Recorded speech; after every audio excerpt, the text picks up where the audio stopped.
8 penderitaan yang umum dan akan dialami setiap orang.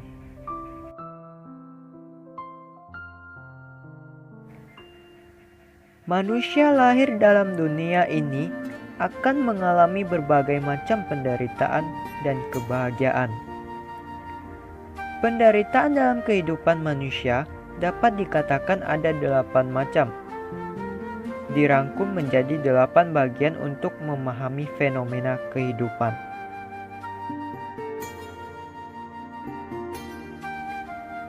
Dengan mengenal 8 macam penderitaan manusia, membuat kita lebih bijak dalam menghadapi fenomena kehidupan manusia yang penuh ketidakkekalan dan penderitaan.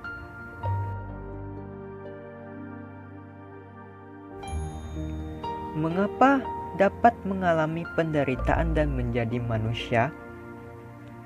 Dikatakan bahwa tanpa karma tidak akan menitis menjadi manusia. Maka dari itu, ada orang yang mengatakan datang ke dunia ini untuk membayar hutang karma. Juga dikatakan tanpa ikrar tidak akan menitis menjadi manusia. Jadi, datang ke dunia ini juga bukan hanya untuk membayar hutang karma, tetapi juga memiliki misi untuk menyelesaikan ikrar yang semula. Ikrar semula adalah ikrar bodhisatwa yang setiap orang memiliki bibit kebudaan dalam dirinya. Hati yang welas asih dan berkebajikan adalah hati yang semula.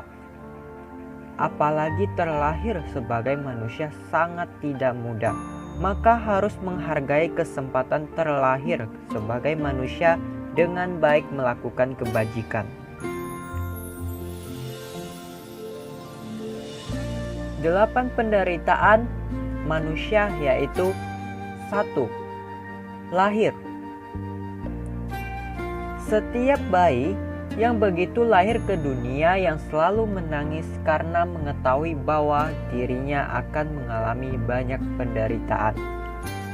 Apabila bayi tidak menangis, oleh suster akan dipukul pantat bayi.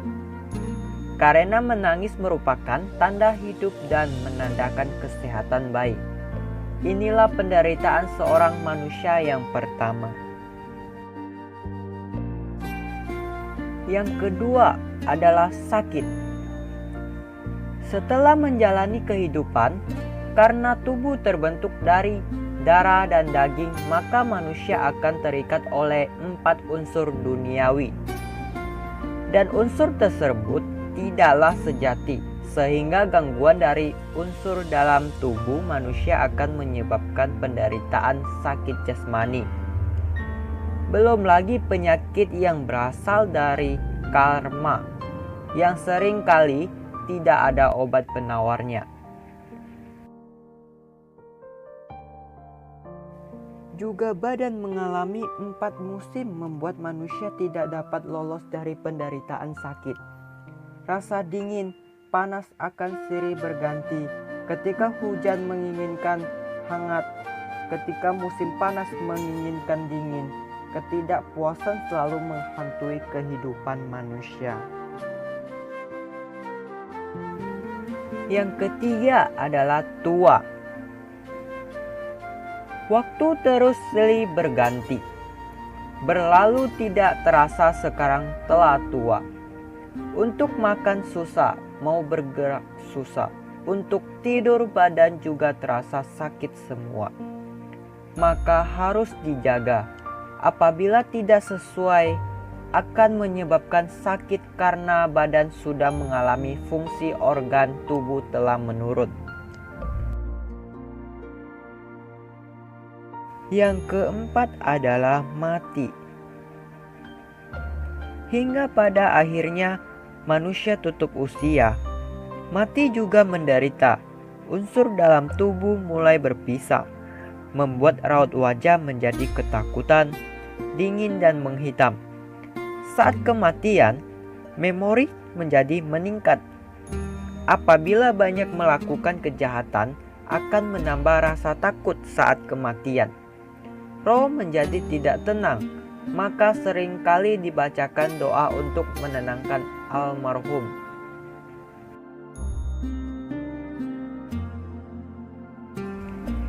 Yang kelima adalah berkumpul dengan orang yang kita benci.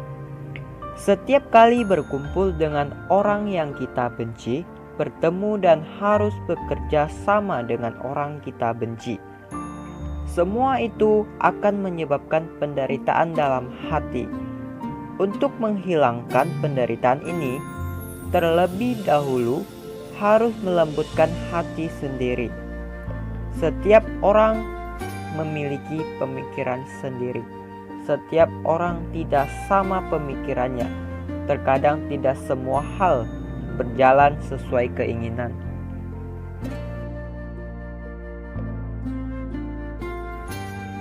Yang keenam adalah keinginan yang tidak tercapai. Hati manusia selalu mengejar apa yang ada di luar. Saat kecil menginginkan prestasi, kemudian masuk masyarakat menginginkan pekerja yang layak, gaji yang tidak cukup, ingin gaji yang tinggi. Saat usia cukup dewasa, mencari pasangan untuk dinikahi, demi menghidupi keluarga sibuk setiap saat mencari nafkah. Setiap buka mata dan tutup mata adalah realitas kehidupan. Demi kehidupan selalu punya banyak keinginan. Keinginan tidak tercapai, maka akan memohon dan memohon. Memohon ke tempat ibadah, berdoa dan memohon. Memohon yang terbaik adalah memohon ke dalam hati kita. Manusia adalah makhluk yang sempurna. Semua telah ada dalam diri kita, tergantung bagaimana memanfaatkan dengan baik. Jika nasib atau bagian kita memang ada, tidak usah pergi memohon juga pasti akan mendapatkannya. Tapi, jika dalam nasib ini memang tidak ada, biar memohon bagaimanapun juga tidak akan bisa didapatkan. Nasib terbentuk oleh karma dari perbuatan sendiri. Nasib dibentuk dan dapat diubah oleh diri sendiri. Yang ketujuh adalah berpisah dengan orang yang kita cintai. Setiap orang tidak akan rela untuk berpisah dengan orang yang dicintai. Tetapi walau bagaimanapun juga akan terpisah. Kalau tidak ada perpisahan, maka selamanya kita tetap jadi anak kecil.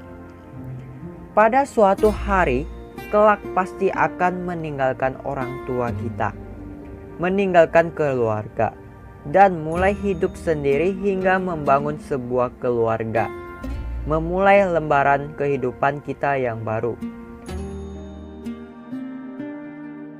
Adanya perpisahan membuat kita menjadi lebih dewasa dan tegar dalam menghadapi kehidupan. Semua untuk perkembangan diri sendiri.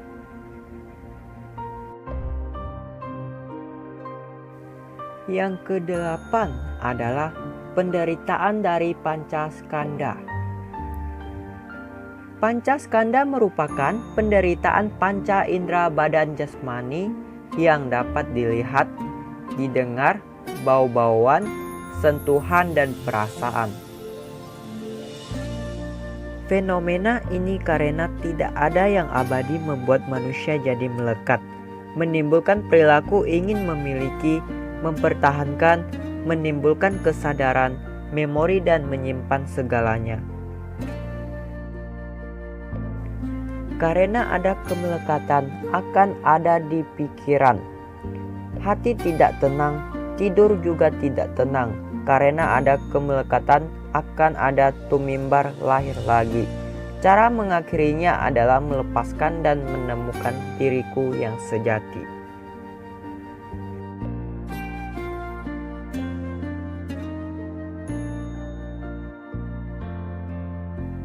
Semoga bermanfaat buat kita semua, dan jangan lupa berbagi agar kita bisa belajar Dharma bersama.